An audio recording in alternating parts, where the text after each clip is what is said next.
Hello. Hi, Brandon. It's Tyler. How are you? Oh, hey, Tyler. Hey, what's up? How are you?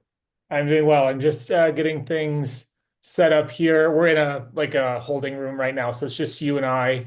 Oh, nice. Um, I just sent you an agenda email, and I am setting up our live stream on LinkedIn, so we'll be good to go in just a minute here. Um, By the way, I work closely with Lee and the rest of the team, obviously. oh, awesome. I don't think we've met. No, I don't think so. Yeah.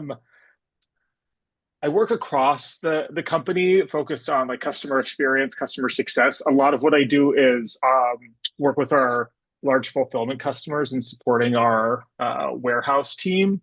But I'm kind of in all lines of business, and I took this on as a little bit of a pet project, given all of the exciting news happening. So Yeah, welcome to the club.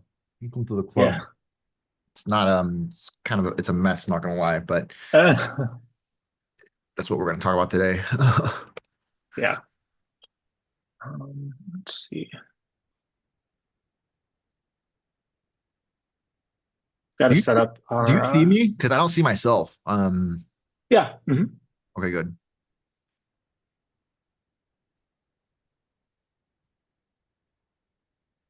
What do you see? Just the deck?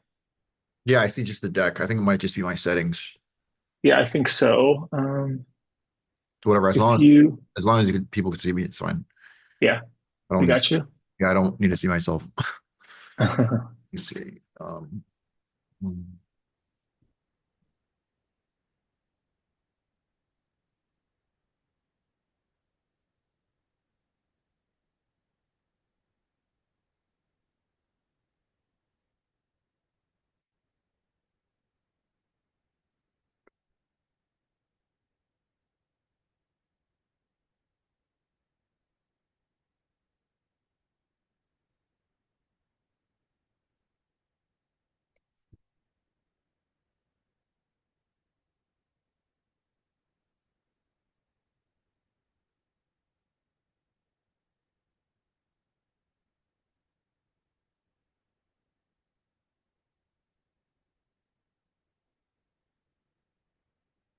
And Brandon, when I introduce you guys, Hmm. we have a slide here. I'll give you a minute to tell the audience a little bit more about you. Does Cool. that sound good? Yeah, I think that's the wrong person. That's the wrong person. That's not the right Michael. It's not a big deal. Oh, thanks. Yeah, I will let the person who grabbed that photo know that. Did you attach one? I can update it quickly. I didn't. Let me see.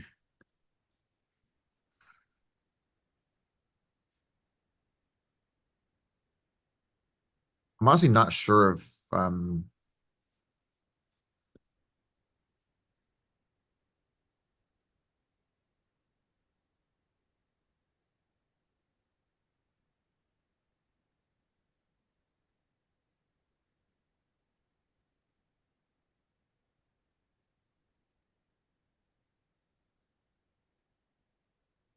honestly. Yeah, honestly, this might be super blurry, but forget it. It should be okay.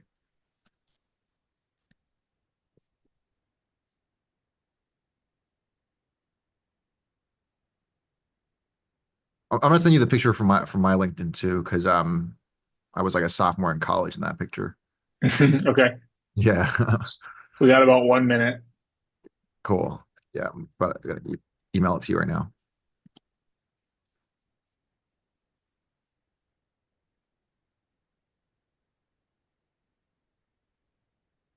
All right, I just sent it to you. Okay, All right, let me just make sure that I'll be right back. I'm gonna just make sure that Michael is on. okay.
Hey Tyler, I think Michael's waiting for the host to start the meeting. Okay, perfect. Okay. I'll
hey, hey Brandon, thanks for joining. We'll just let the attendees file in here and get started in just a minute or two.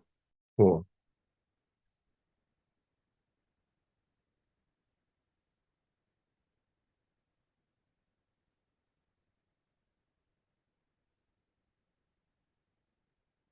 Is Michael in here?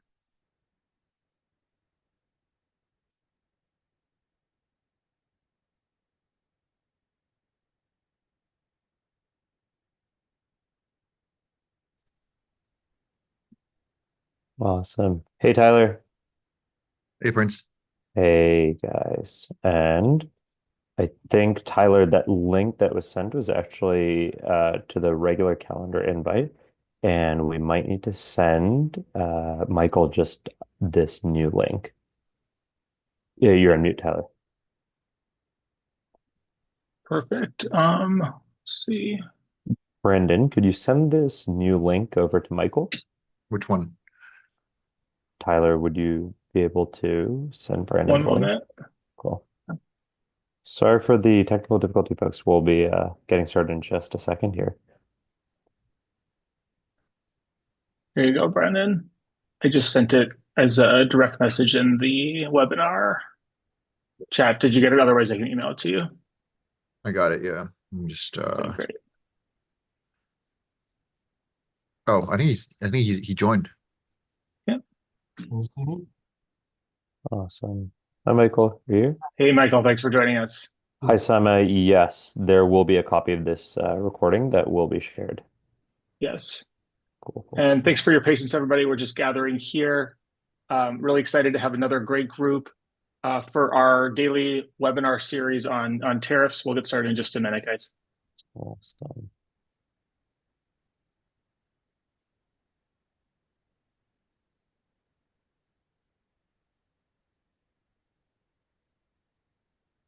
Alrighty. Tyler, I think we should be just about good to get started. Oh, you're on mute, Tyler. Find my screen share.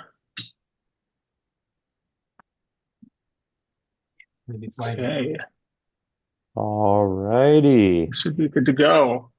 Excellent. Well, thanks one more time for all of our attendees and participants, whether this is your first time attending one of these daily webinars or repeat guests. Really happy to have you here. This has been a very engaging topic for new Pietra members, existing Pietra customers. And today we're especially excited to have a couple of our partners from Speedmark here to answer any questions you might have for a freight forwarder. Pleased to introduce Brandon Sue and Michael Toe from Speedmark. They are going to be here to answer questions, most in the Q&A section. Brandon and Michael, feel free to jump in with any additional insight you have. I know there's a lot of changes happening every day, every half day, every hour. Really happy to have you here. So on behalf of Pietra, thanks everybody for joining. As many of you may know, if you already have a Pietra membership or use any of our services, Pietra is a modern infrastructure platform for better global e-commerce. So that might mean that you source with us and you might have a production order on the way from a domestic supplier or a supplier abroad. You might fulfill with us and be shipping internationally. You might be using our marketing tools. If anybody has any questions about expanding their footprint with the Pietra ecosystem, or if we can answer any questions about the Pietra platform, don't hesitate to reach out to our creator support team or myself. We're happy to point you in the right direction. So I want to introduce Brandon and Michael. Brandon is Network Development Manager of North America with Speedmark. And then Michael is a general manager of the NYC region. Guys, thanks so much for joining us. Do you want to take a moment to introduce yourselves? Yeah. Hi, everyone. Nice to meet. Glad to see there's 36 people on here. I definitely definitely a warm welcome. Thanks, Prince, and thanks, Tyler, for having us. You know, you guys have always been super gracious. Yeah, it's just introduce Speedmark and ourselves. Speedmark, you know, we're an international freight forwarder. We have 73 offices across 18 countries, and we work with more than 200 agents in the world. My name is Brandon. I'm the network development manager at Speedmark. I've been in the company for 5 years, joined right after college. I have done everything from operations to sales, HR, and also managing our international agents and our network. So it's been a fun ride for sure. And I know that today we have a lot to talk about. You know, Michael, I'll let him introduce himself, but Michael's been here for more than 20 years. He's ran 4 branches at Speedmark, including LA, San Francisco, Chicago, Dallas, and actually LA, LA, San Francisco, Dallas, Chicago, and now New York. So 5 branches. So he's really been through all of it. He's been everywhere from operations to sales. He was a sales director as well before becoming manager in New York. So definitely a true freight expert, handles a lot of the brands, you know, especially technology that you guys probably use every day. You know, whatever is in your iPhone, you know, camera components, computer chips.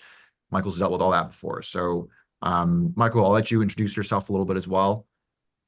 Yeah, so basically, that's what Brandon say. I started in Speedmark actually from Los Angeles first, because Los Angeles, such as you know, one of the number 8 gateway ocean. We learned a lot because it's a bigger gateway. And then, you know, several years down the road, I moved to Dallas. And then 10 years ago, I was in, you know, moved to the East Coast. So, I mean, every gateway, we basically, United States is very simple. You know, we are under one system, the custom, and we are under one, you know, clearance. You know, even though you go to Miami, you ship to LA, we are under one system. So it was a simple in compared to some other country that we dealt with. So I am 30, almost 28 years in this company, but not in the same office. As Brandon said, you know, I move around many different locations, work different. So I pretty much involved, you know, import, export, charter flight, machinery, top secret, you know, charter and going out. So I've been to, you know, the stock market crash, the 9/11, and the port shutdown in Los Angeles for 30 days. So pretty much the whole entire logistic is very complicated.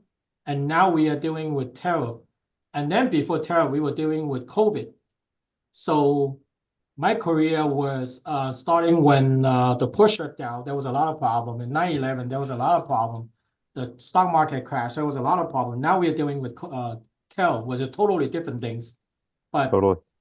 yeah, totally different, and every day, changing so much.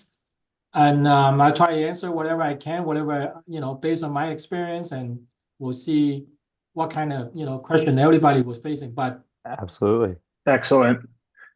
Thank you both so much, guys. So combined like 30 plus years of freight forwarding experience between Brandon and Michael. So don't hesitate to reach out to the Q&A. We'll be monitoring that actively. And next for a series of, the day's updates, a couple news updates, pleased to introduce Prince. For those of you who have attended any of the previous webinars this week, he's our in-house expert CEO of factory quality. He'll be walking us through some of the higher level topics and some news media updates. Prince, do you want to take it away from here for a minute? Yeah, absolutely. Thank you guys so much for hopping on, both to the audience as well as to Brandon and Michael here.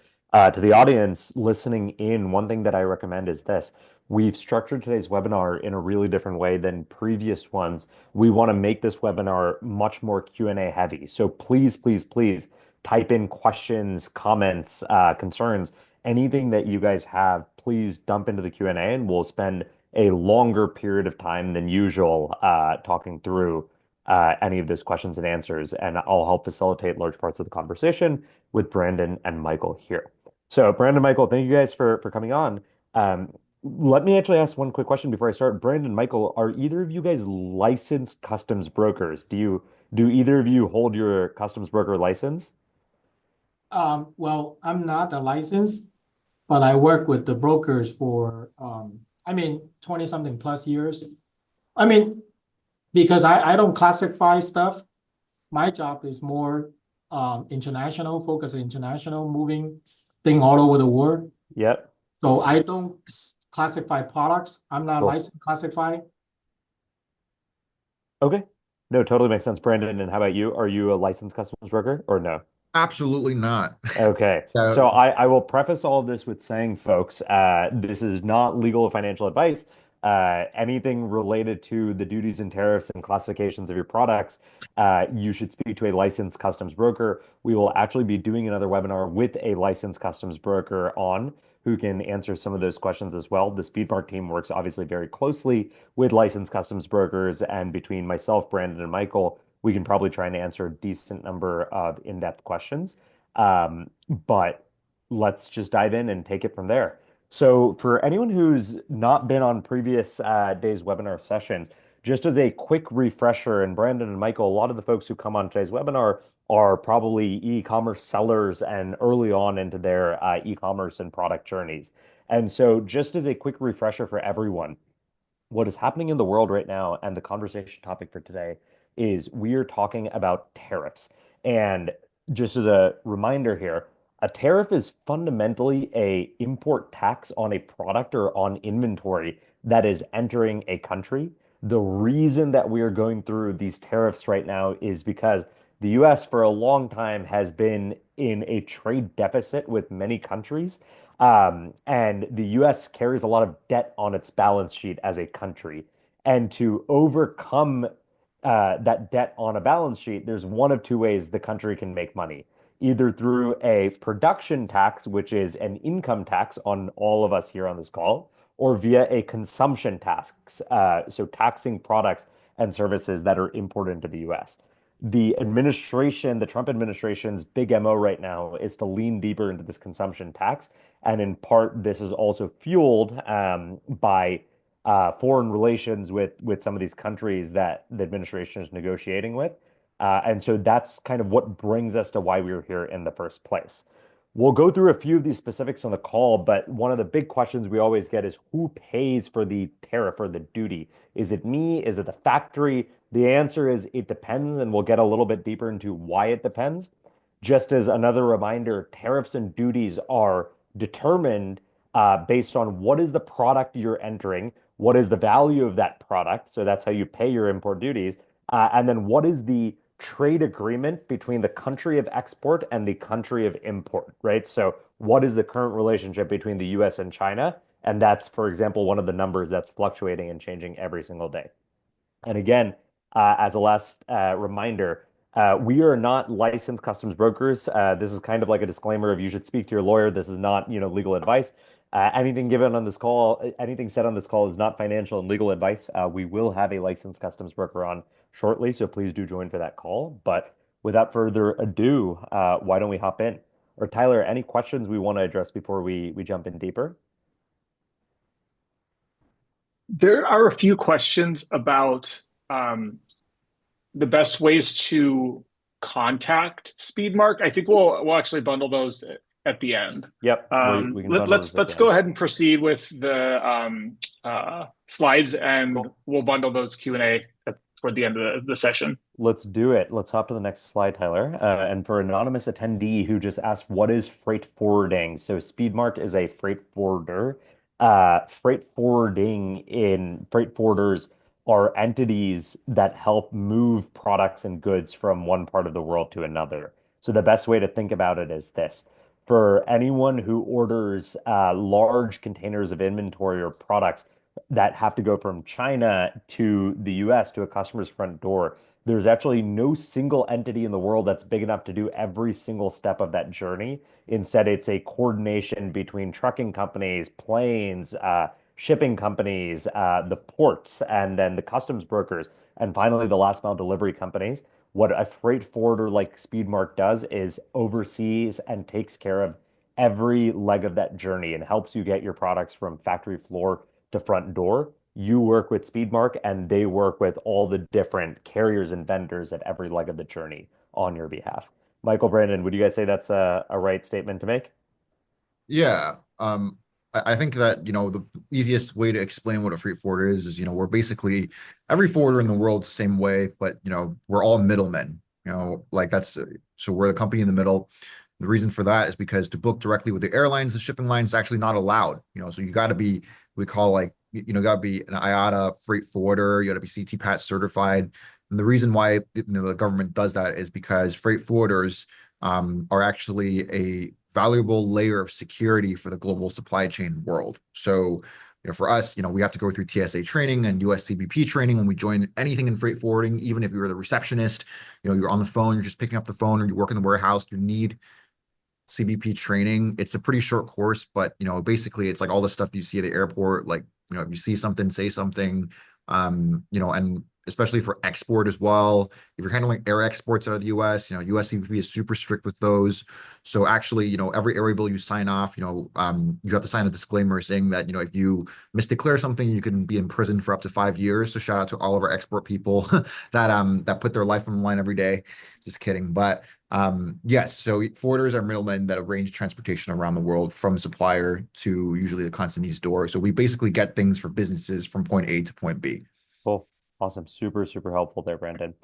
Alrighty, folks, why don't we jump in? So obviously there's been a ton that is going on in the world, and Tyler and I, we actually had to quickly edit this slide as we were making it because when we first put it together to right now at 4:19 p.m., there have been even more changes that have been happening. The purpose of these webinars for everyone is we synthesize this information on behalf of you so that we can keep track of what's going on and what's the latest and greatest, and then you guys can come and join us at 4 p.m. every day to learn a little bit more.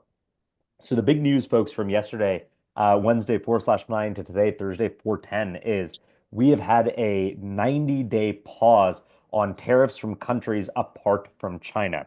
So if everyone remembers, and we can go to a timeline slide next, Tyler, if you actually want to hop to that, about a week or so ago, the Trump administration put into place what is called a Liberation Day, colloquially, where the administration announced that there would be new baseline tariffs plus reciprocal tariffs stacked on top that were being administered to a number of countries across the world, China being one of the main targeted countries, but also including countries like India, Vietnam, Korea, the European countries, etc. And then yesterday, on April 9th, the administration actually announced that they would be temporarily for 90 days putting a hiatus in place for any import tariffs on goods and products coming in from countries except for China, but the import tariff on goods and products with China would continue. as of today morning, between even yesterday and today, we saw that stacked tariff number increase and go up from, I think it was 84, 85% to 125% to now a potential 145%. So we are seeing the Trump administration continue to stay strong on its efforts to try and reduce American dependency on China-based imports. Obviously, and Tyler, maybe want to go back to the previous slide. Obviously, there are large implications for this on global trade. Yesterday, I think many of us saw a bounce back in the stock market in the afternoon hours as the administration announced that it would be lifting the 90-day pause. Today, markets have been more volatile than ever. The way and the direction that these things go, no one really continues to know. And I think that's the big question that's up in the air. For all we know, the Trump administration could drop the import tariffs on China tomorrow. They could increase them. But as of today, Thursday, April 10th, the reciprocal tariffs on imported goods coming in from China are in effect. Any goods that are being consolidated and starting to be shipped out of China today will be subject to those stacked reciprocal tariffs. And then two last things to note. There are a few product categories like steel and aluminum that continue to stay exempt from import duties. And the reason that's important, and we'll highlight this in a future slide, is a lot of these products are used in many common consumer goods companies. So just yesterday, we were speaking to a company that imports pots and pans. I don't know if that's a product category that any of you folks on the call are involved with, but many of the aluminum and steel parts for those pots and pans can continue to be imported without the reciprocal tariff stacked on top. Pharmaceuticals continues to stay exempt.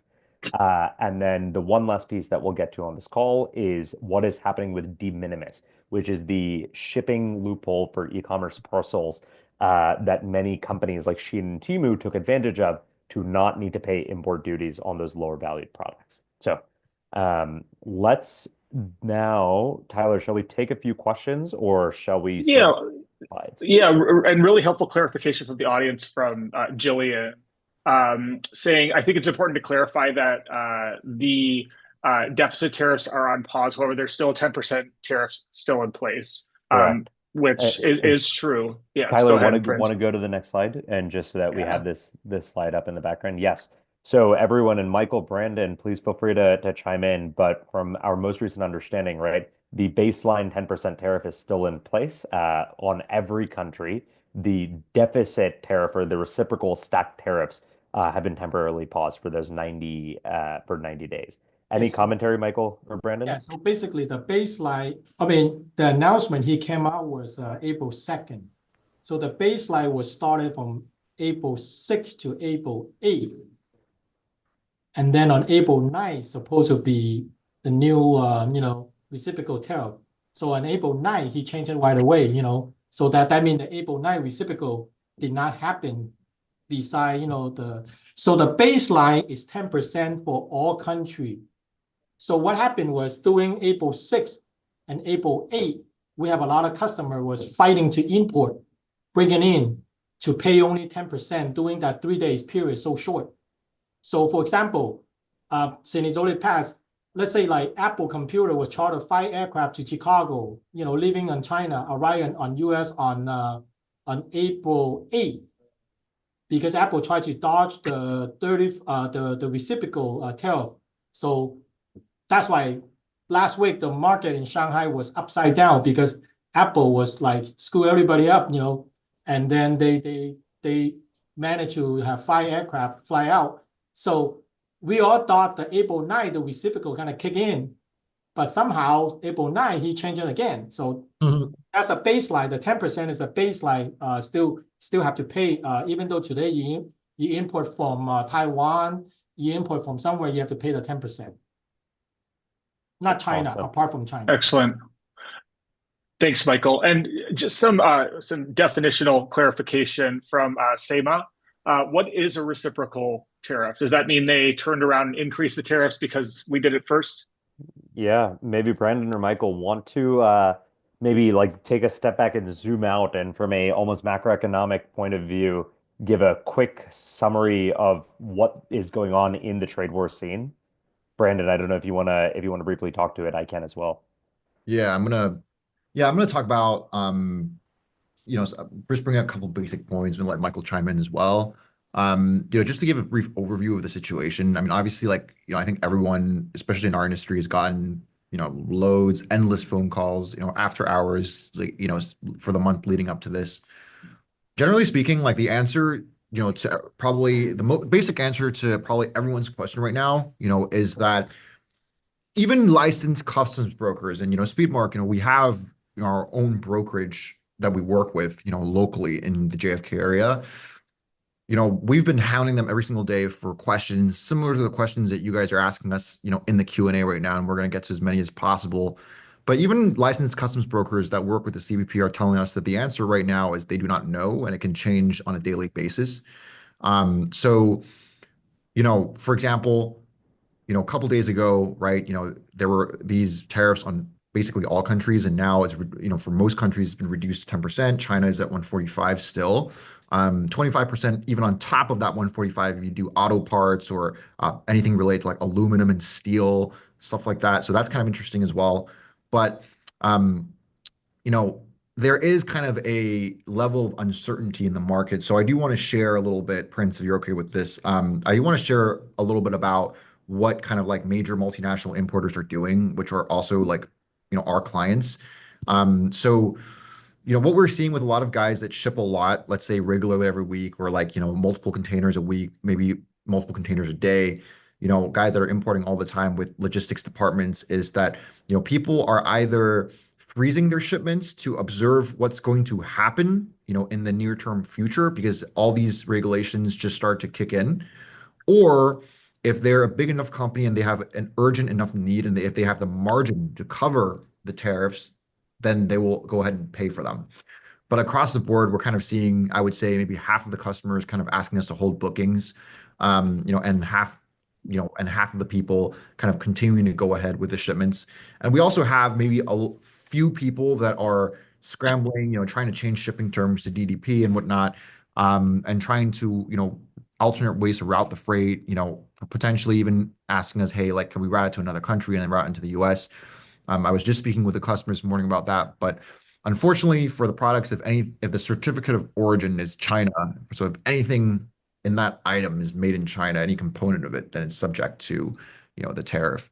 So what we suggest, just in general, is, obviously it's important to be in touch with a professional and licensed broker. That can be Yep. us or it can be somebody else, of your selection. But I suggest and I vote against, everyone kind of, going to the news and kind of, going on social media too much and kind of, following this too closely just because, what's on social media and the news, what I've noticed is that some of that information can be wrong as well.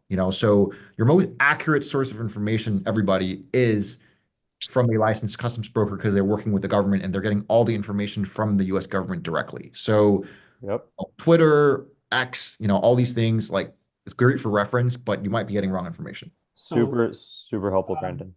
let's look at your chart right here. Say country specified tariff rate. Okay, April 5th, baseline tariff 10% globally, meaning that doesn't matter what country you come from, you pay 10%. So on April 9th, there was another list came out. China on April 9th was supposed to be 34 or somewhere around there. Vietnam and then like Taiwan was 32. That's a reciprocal on April 9th. So what happened on April 9th? So they suspend the 90-day of everybody and then increase the China from 30 something to 125. So why April 10 become a 145 is because in March, there was a 20% against all China. So that's why March 20% at the April 9, 125, that's how you come out to 145. And just to double click on that, folks, the way that tariffs are calculated is a very complex science. It's by no means an art. It's not a hand wavy gesture. And these tariffs are stacked on top of one another. From what Michael just said, there have been tariffs that have been implemented, I believe, in throughout January, February, March, that will be stacked on top of these new tariffs that are coming into place. I had mentioned that there was no new reciprocal tariffs on steel and aluminum, Brandon brought up a great point, which is the reason for that is because there was previously a tariff put in place on imports for steel and aluminum. So again, speak to a licensed customs broker to know exactly how much you want or need to pay. Either your factory will have one if your factory is shipping your products on behalf of you. You can find one through Pietra, who works with Speedmark on the call. Speedmark has licensed customs brokers underneath the hood that they partner with, or we can introduce you to other licensed customs brokers as well. So please do reach out for that. Yeah, let me give you a short sample about the steel because I have a customer input steel. I spent 2 days, going over, so I got a lot of information. So let's say the steel was 2.9% before Trump even in the White House before, way before a long time ago. So when Trump first on board the presidency, so the steel has a tariff already 25%. So from 2.9 jumped to 25. And then now he's again, so that was a section 332 happening in March again. So the section 332 was against steel and aluminum. So they put additional 25% on steel, 10% on aluminum, and also 10% on China. So Yep. basically that customer paying was 2.9, 25 were way before, and then 20 was again China, and then 25 was again section 332. So we have to understand, besides tariff, sometimes certain commodity, they can put another section on something against the commodity was also add on top of it. So Totally. aluminum and steel was very, very bad situation, but a lot of things was adding on. Super, Mhm. super helpful, Michael. Awesome, folks. Just in the interest of time, Tyler, maybe we can go into a couple more slides and then we can go into some deep Q&A. Perfect. So folks, one of the other things, if anyone has been listening in over the last couple of days that we've touched on every day is one of the other big points of the recent post-Liberation Day changes are that de minimis, which was the import duty exemption for low value goods coming in from overseas, uh, will no longer be in effect. And actually, starting May 2nd, so now we're down to about 22 days, de minimis will be eliminated on imports coming in from China and Hong Kong. In the future, after May 2nd, it is fair to assume that de minimis will also stop being allowed for imports coming in from other countries apart from China and Hong Kong. The US government just has a lot of systems they need to upgrade to even account for this sudden influx of import taxes and duties on all of these e-commerce parcels. So if you are a drop shipper, if you are a brand that is not paying any import duties on low value goods or parcels that you're importing right now, or if you are working with, or if your factory is working with the e-commerce shipping division of a large carrier, then you have historically most likely taken advantage of the de minimis exemption that will no longer go into play and you will no longer have that. So just a critical thing for everyone on the call to note as it's particularly relevant for e-commerce sellers. Yeah, Brandon, Michael, anything Great. else yeah. to add? Just want to chime in real quick about de minimis. So I want to talk a little bit about FB. I want to talk a little bit about FBA mode. So FBA mode is like a fancy way of saying, kind of like what Prince said, that de minimis is a way for low value packages under $800 to avoid import duties, right? So in the past, a lot, there was a special way of e-commerce shipping, called FBA mode that essentially supports that.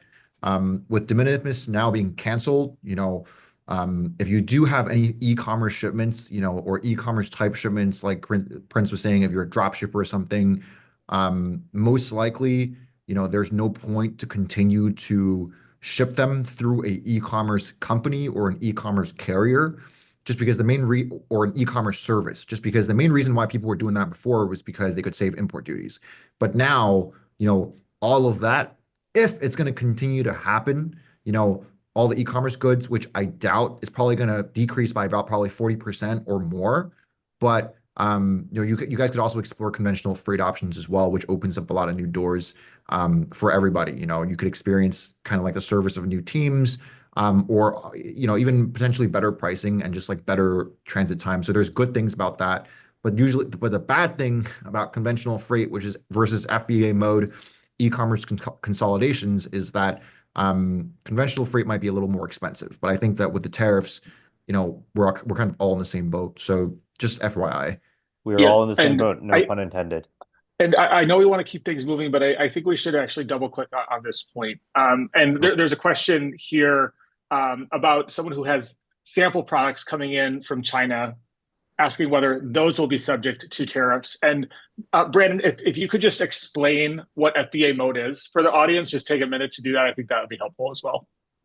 Yeah, so essentially, different shipping terms, right? So for example, like, we have like DAP, like door to door, in freight forwarding, or FCA origin door, which is basically a fancy way of saying the goods are being moved from origin door, so your supplier's door, to destination door, and then the customer will pay for the freight in the US.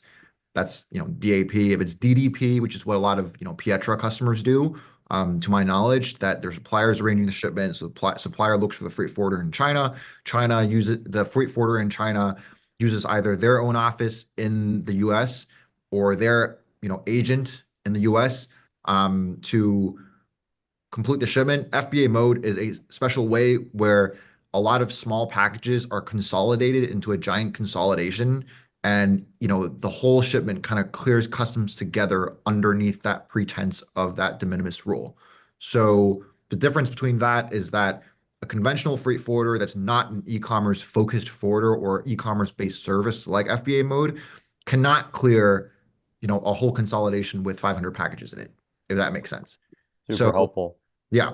And Brandon, Michael, one question that someone asked is, could shipping DDP save money? So I think one of the important things to note, folks, is regardless of the Incoterms, you have to ultimately pay for the duties on the product. The only difference is whether you are directly paying for the duties or via your own licensed customs broker, or whether the payment for that comes in the form of the commercial invoice that your factory sends you.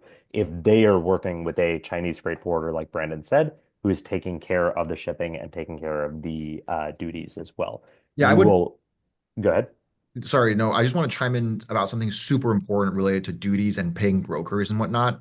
So everybody here, right? If you are shipping your goods DDP, right, and you have an entity in the US, a lot of freight companies, because there are small and big freight forwarders, Speedmark considered mid to large size, obviously, we all know guys like DHL Freight, UPS Freight, Expeditors, DSV, all these people, Flexport, those are considered, public multinationals that are huge. But, there's also hundreds, if not tens of thousands of medium to smaller forwarders, that exist. If let's say you find a forwarder with good reputation, whatever, great, go ahead and use them, if you like them. But a lot of forwarders are going to start enforcing COD on duties. I have to say this because, sometimes a lot of forwarders, to get business, they'll lay out money, for a little bit, maybe 24 hours, or, they'll get that you can apply for credit, all these things. A lot of forwarders, and this is from, my knowledge as well from our global HQ in Taiwan, even the multinationals are asking for COD to be on duty because with these insanely high tariffs, the forwarders do not want to lay out all this cash because duties, if you guys didn't know, we don't make any money off duties. So essentially, we're just padding that and we're giving that straight to the government and then, pay us back. Some forwarders, for example, I'm not going to name names, but some reputable forwarders will charge a duty disbursement fee. That's basically it's a fee for laying out the money, right? It can add up, especially during times like this. But I could say that Speedmark right now, just FYI, we do not charge a duty disbursement fee. A lot of forwarders, will start taking advantage of that just because business is going to decline, for all forwarders, in this market. And they need extra income. So they're going to start doing that. But I could say to everybody that Speedmark currently, as of now, does not have a duty disbursement fee. The last thing Awesome. I'll say about this is you need, if possible, you guys need to just get set up with ACH and US Customs, which means that US Customs has an ACH connection to your business bank account or your personal bank account, whatever that may be. And then they'll automatically deduct the duties out of your account. That way, you don't need to go through a forwarder to pay the duties, which is important because sometimes if a forwarder is very on top of their accounting, and most medium-sized to large-sized forwarders are very on top of their, cash flow.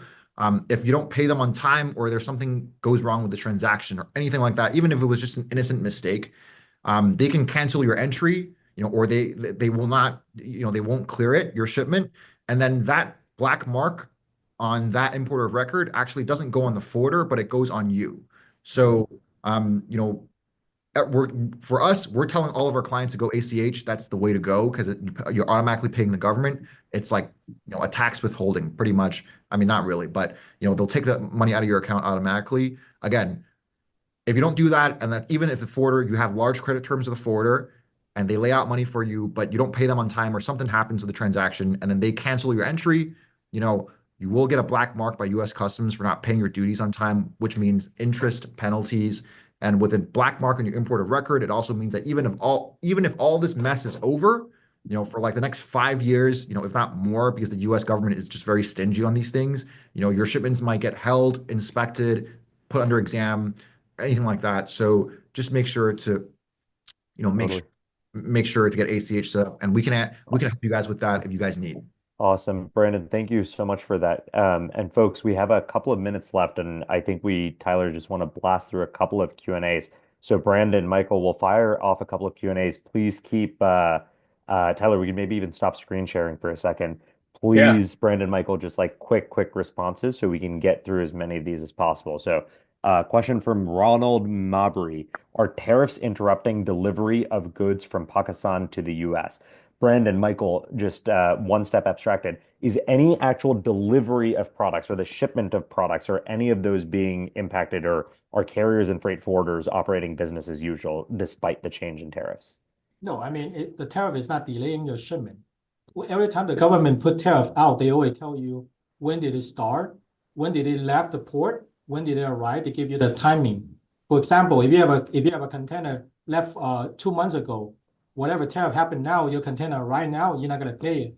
So the government is like, when they announce something they want to happen now, then they tell you it's happening now. So the tariff doesn't delay. If you don't pay, you're not gonna get it. That's the simple, it's Awesome. a straight answer. Very And helpful. and yeah, and to just 5 seconds, are are they interrupting any sort of the freight of, supply chain coming from Pakistan?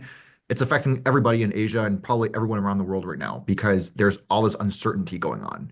So, a lot of, like I said in the beginning of the panel, a lot of clients, even if they're not shipping out of China, they're kind of holding off for a little bit or holding bookings just to make sure that, what is Trump going to, like, what is going to be his final plan, which, by the way, nobody knows still, including our brokers. So, Awesome. yeah. Super helpful there. Just blasting through a few more questions. Rosario goes, had two questions. Can we find contact information? Looking to work with someone familiar with export-import laws and his license. Yes. So you can actually access Speedmark directly through the Pietra platform. If you have any questions, drop a question in the help little bubble you see in the bottom right, the intercom bubble, and we will help navigate you and connect you with the Speedmark team. Here's an important one from anonymous attendee. Do you have any knowledge on what current NAFTA/USMCA terms are for shipping printed and paper products from Canada to the US? Michael, Brandon, any specific perspective on the NAFTA USMCA terms for printed and paper products? If not, no worries. We can, Brandon, Michael, anything That's on your something. folks end? Yeah, that's something more for a licensed customs broker. Michael, are you aware? I know we do paper products, but Yeah, we usually, do paper products, but that's yeah, a very straight, the question, but that has to go to like more in detail Yeah. for answer that question.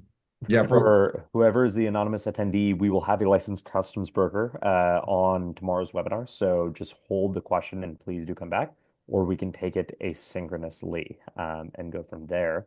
Just going through a couple more questions. Jasmine Young, with a pause on reciprocal tariffs right now, what can we expect regarding shipments arriving in the next few days from abroad? Brandon, Michael, so maybe the question is specifically for shipments that were in transit during the period of time when there were initially reciprocal tariffs from a Vietnam, a Singapore, and India, and now there are no longer, what happens to those products that are in transit right now? Well, Are they subject or not subject? it's dependent when did it depart, origin. If let's say if that shipment depart before 4/6 or before 4/6, when that shipment arrives, you're not gonna have anything. The basic like 10% will start in 4/6 to 4/8. Reciprocal will start in 4/9. So now reciprocal has been postponed for 90 days. That means you're still gonna pay the baseline 10%. Awesome. So if your shipment left on March or somewhere around there, you're not gonna have to deal with this, April stuff. Totally. And just folks, given the influx of questions, we'll keep going for a few more minutes if the Speedmark team is okay. Yeah. But Jasmine and everyone else listening, the way that the law is written is import duties are subject to when the inventory is on its last final mode of transportation. So the boat has to leave the port of export and then be in water, or the plane has to be in the air, which is why over the last couple of days, as I think Michael mentioned, you may have all seen such a huge rush for large companies like the Apples of the world to load five Oh, yeah. Boeing planes full of iPhones to Yeah. get them Charters. to exactly to charter 5 planes to get those iPhones out of the country. So I hope everyone holds on to their current iPhone. I, for one, will not be upgrading and paying It's the gonna get additional expensive. 54%. Awesome. A few more questions. Anonymous attendee, the tariff paid is the percentage in place at the moment the container arrives at port, correct? Meaning, it's a surprise at the level that the tariff is at on the day that the freight has arrived. Correct, right, Michael? That is the correct assumption. I'm sorry, I didn't catch it. That if going back to your previous point, just double clicking on that, if inventory is in motion, the tariff paid is whatever is the current state of affairs on the day that the inventory comes into the port of import, correct? And Yes. that is what will be paid. So Awesome. every time, as I say, every time when there's a tariff in place or removed, it's always gonna give us what is a departure date, what is arrival date. So if your shipment is either into the departure date or arrival date, then you will hit that. If it's not, then you will pay whatever you pay in the past. Because what happened is once a broker download the broker has the information connect to the custom. Once the broker key in that Harmonized code transmitted, if that entry does not go out, meaning that you have to add something on. So it's based on the ETD, ETA. So the broker cannot be skipped, cannot be trying to go around another way to not to punch in. So all this tariff thing is always add on or remove or on. So a commodity is always have based on no duty or you have duty. That's a basic level. And then it will be add on, and more things is add on. So Awesome. Totally makes sense. And thank you for that answer, Michael. I'm going to group two questions into one. Joanne Rackow um, and Jenna Gold had questions on kind of similar trains, which is if a product says, or it was originally manufactured in China, but it is stopping at another country, for example, the UK or Canada, before ultimately being imported into the United States, which country's tariffs will that product or inventory be subject to? very good question. Country origin, they can never escape by this country. This country has two things, a trademark and country origin. If the product made in China, you go to Taiwan, you go anywhere, you're coming here, it's still made in China. They still tax you based on China. That's called a country origin. And then another one is called copyright. Let's say if you put a hat on Disney logo stuff, you make sure you have a license from Disney. That's a trademark copyright. Country origin is very important in this country. You have to put the labels on the products that made in China. So this thing happened a couple of years ago. A lot of companies asked the same question when the first tariff started. Can I ship my stuff to Philippines and from Philippines ship it over here? We tried that way before. It doesn't work. Because when custom caught you, that thing is made in China, then they're going to fine you very heavy because you try to skip to another country and make more in here. So country origin cannot be changed. If it's made in China, doesn't matter where you go, it's going to be made in China. Awesome. And you have to pay for it. Yeah, and this is one just PSA about U.S. Customs. I know that a lot of people here are new to shipping, which is totally fine. It's why we're here and why Prince is here. Everyone's helping, but do not, if a licensed customs broker, or a freight forwarder that's giving you a lot of advice, tells you not to do something, do not do it. Trust us in saying that, there's not even sales talk, whatever, we're not selling anything, but when, for example, let's say that, you read something online, like I said, okay, like you can move it to Canada or something, or you can misdeclare your value. A lot of customers try to do that. I mean, I'm not calling anybody out, I'm not naming names, but, a lot of customers, they'll give me an invoice that's like, they have like a whole container worth of stuff and they're like, it's only worth like $500, or something like that. Do not do anything like that. Sometimes even Chinese suppliers will do that for you.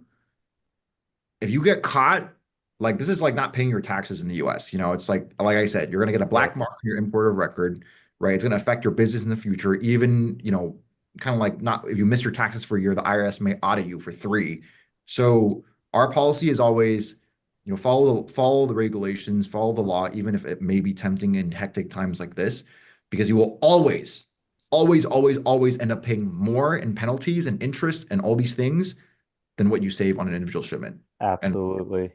It is it's very, very important here, folks, to follow the law. yeah, Just a couple of last questions. Question from Rachel Bedell.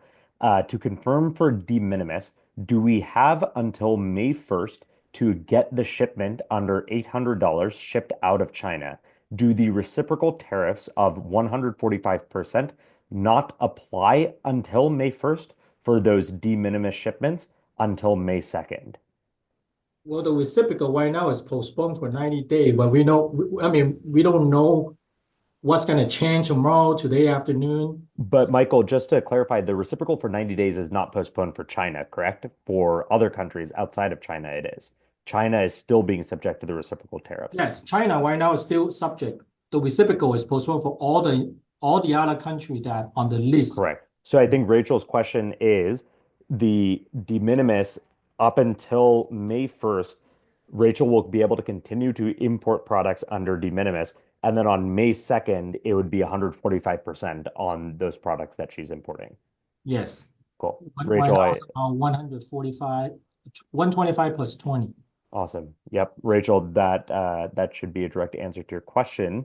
There were a couple of questions about pros and cons of working directly with a freight forwarder as opposed to letting your supplier handle shipping and logistics. This is a very, very in-depth question, and I'm sure Brandon and Michael can speak about this for hours. Brandon, what is the 15-second version yeah, of the answer?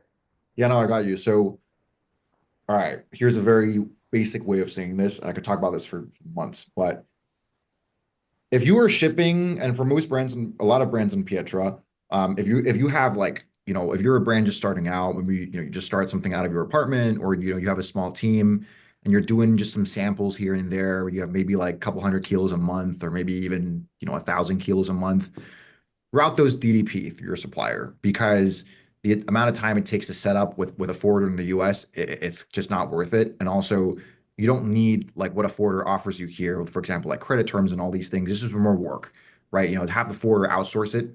The real time when you do want to start establishing a relationship with your own forwarder is obviously, if you're trying to scale very big, so eventually you start importing regularly. That's like one of the big things. So, FYI, 80% of business in the US is FOB, which means that customers choose who they use in the US.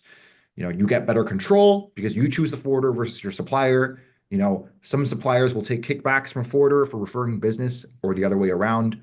In the US, being using multinational companies like us or another multinational forwarder, you don't get that because kickbacks are illegal. So keep that in mind. Well, But the basic answer is when you are buyer suppliers, the Incoterm is between a buyer and suppliers. You go to online, figure out the Incoterm first. So it's very simple. It's this way. United States is an FOB market. We buy a lot of stuff. We want to control here. We want to choose what we use.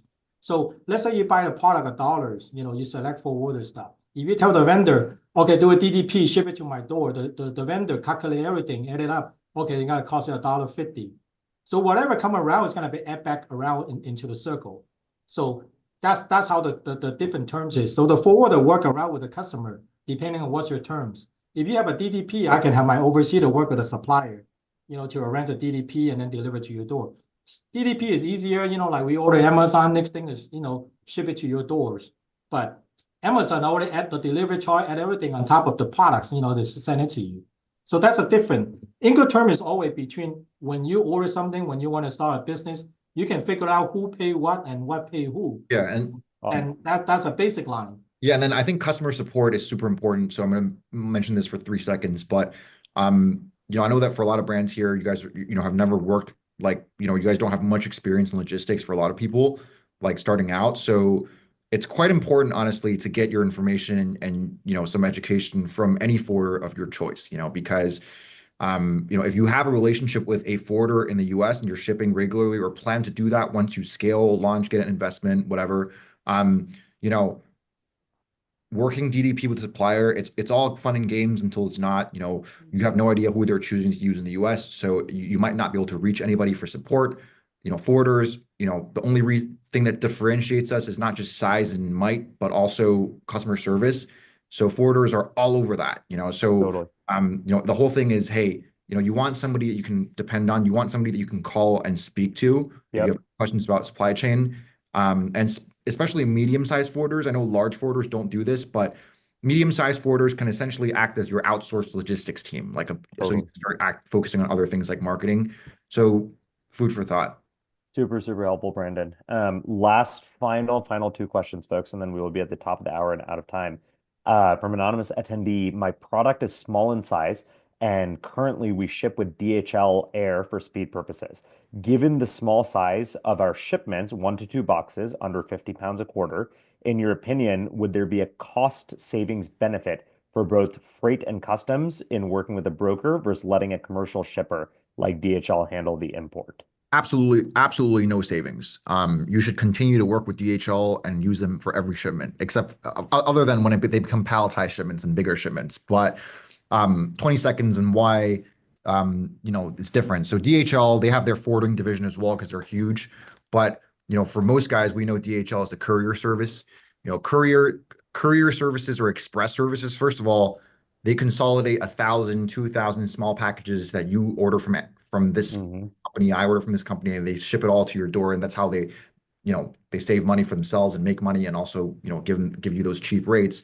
A forwarder cannot do that. They have their own special license and deal with the government because they are so big to do that. So shipping small boxes through courier is the way to go. You're going to save money. All right. A lot of people they want to try a forwarder out, for really small stuff like 10, 20 pounds, 30 pounds. It's you're going to be required to pay lots of minimums from a forwarder because think of a forwarder as a wholesaler compared to like DHL or anything. Yep. So, um, a lot of stuff it's like minimum 100 kilos or something. If you're shipping 20 pounds, all right. If you like working with us or whatever forwarder you choose, kudos to you. That's fine. But if you're shipping 20 pounds and you're paying 100 kilo minimum or one CBM minimum, which is CBM, like it's not worth it. So Yeah. they have really good tracking, on their courier service stuff. They tell you where it is, you get text notifications. Honestly, continue with that. Forwarder will start helping out a lot significantly by hundreds of percent once you start getting above that 150 kilo pallet kind of weight. Cool. So I will say this, like I have helped clients that were actually shipping pallets by express courier service because they didn't know. And they went from paying $11,000 with courier to paying 3,000 with me just because of the difference in service. So that's the difference. Helpful answer, Brandon. And folks, we're at the top of the hour, so this is maybe a great last question for Mickey, which is, do you have any hypothesis on how things may fall out after this 90-day pause? Should companies look to potentially rebuild their supply chains or stay the course? Well, I'll take maybe this one just to wrap things up, folks. The answer is there's so much uncertainty right now happening in the world, and we just don't know. Uh, the the worst decision that you can make is to make a knee-jerk, rash decision based on, like Brandon said, what is being read in the news, the changing situation that's happening every single day. Don't pull triggers too ahead of time because things could change on the drop of a dime. We will do our best to try and keep everyone up to speed, up to date with what's going on. Tyler, what's the best way for folks to stay abreast of what's happening? Definitely. Well, continue to attend the daily sessions here. We are going to continue operating these every weekday. Reach out to creators at pietrastudio.com with any general questions. We also have the customer support team available via the chat bubble on your Pietra login. Brandon, Michael, you're available through the Pietra portal as well. Did you want to close out by sharing any additional advice for people Yeah. who are asking how to stay informed and advice for people seeking advice, let's call it? Yeah. So what I would do is, like, first of all, regarding the outlook of the situation, I'm going to share some just 1 second market information. But DHL in southern China, they just laid off 500 people. All right, and being an Asian company, like that's HQ'd in Taiwan, we can say pretty much almost for certain that it's very unlikely that China is going to back down because of politics and also pride, like in China, and also just politics. So, these policies will likely stay for a while. We do suggest if you only have brokerage related questions, you guys can come to us, on the platform and we can answer and just shoot off a quick email to our broker for you. If you don't want to use this, that's fine as well. You can find a customs broker. I know Prince says, he's familiar with some customs brokers as well. I would keep following the news, but I would just not take any of that as gospel just to prevent getting misinformed. And also, I would say communicate directly with a broker or forwarder or somebody in the industry.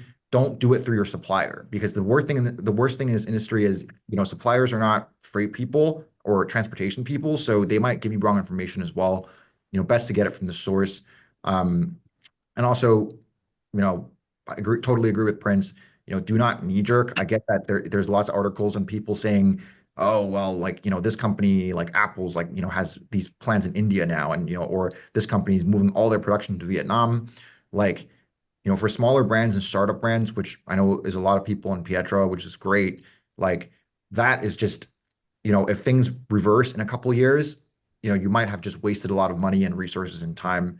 So, I would say for now, just kind of stay the course to see what happens, and usually, according to my HQ actually last night, in about, I would say a couple weeks, we'll have a pretty good idea of how this is going to play out in, the near term, kind of like within the next year is going to play out. So, we'll also keep everyone updated. We'll keep Prince updated and, they'll let you guys know as well. Awesome. Super, super helpful. Well, thank you guys so much for coming on. Ozomio also said thank you so much for the honest and candid insights. Folks, we are doing this every day at 4 p.m. Tomorrow, we will be having a gentleman named Graham Anderson from a company called Importal, which is a partner of ours. Graham is a licensed customs broker, so please do join. We'll be continuing these into next week as well. And Tyler, if anyone has any other questions about Pietra, about manufacturing, what is the best way for them to reach out? Is it via the intercom in Pietra's website? It really is via our chat interface. When you're logged in, there'll be a little bubble in the right-hand corner. We also have our general customer support inbox, which is creators at pietrastudio.com. We actively monitor that inbox and we'll get back to everybody there. Awesome. Thank you so much. Thank you, Brandon. Thank you, Michael. Thanks everyone for hopping on. Thanks.